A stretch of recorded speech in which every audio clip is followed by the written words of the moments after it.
मने मोहनी मोर मायारू दीवानी तोरी सुरता आथे वो। मने मोहनी मोर मायारू दीवानी तोरी सुरता आथे वो। तोरे सुरता आथे वो,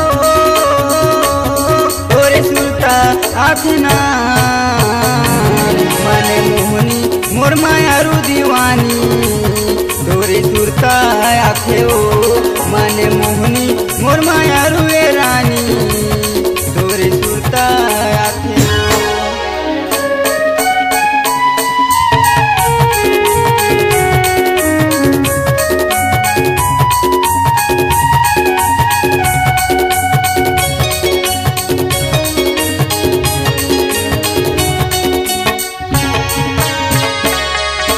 कोनो कैथे मोला बैहा वो, कोनो कैथे दीवाना वो, कोनो कैथे दीवाना। बैरी जमाना मोला वो मारते रही थे ताना वो, मारते रही थे ताना।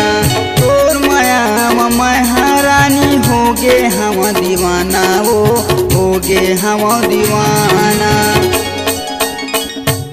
मने मोहनी मोर मायारू दीवानी तोरे सुरता आथे वो। मने मोहनी मोर मायारू दीवानी तोरे सुरता आथे वो।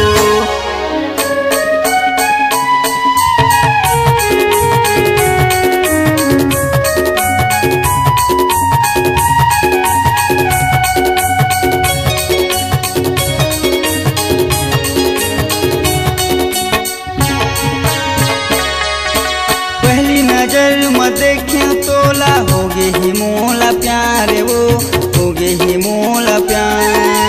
दिल में तोर नाव लिखा गे झनकर बेंकार वो, झनकर बेंकार। माया लगा ले मोर संग रानी दिल में दिल मिला ले वो, दिल में दिल मिला ले।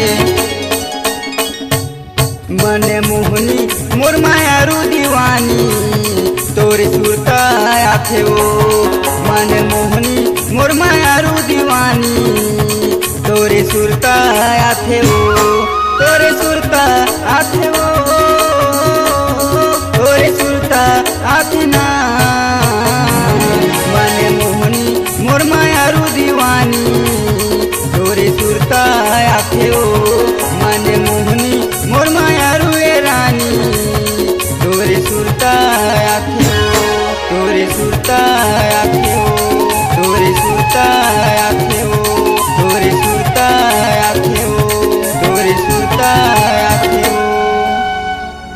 कार्यक्रम हेतु संपर्क करें गायक कलाकार है सूरज पटेल, जिनका नंबर है 93 40 99 16 84।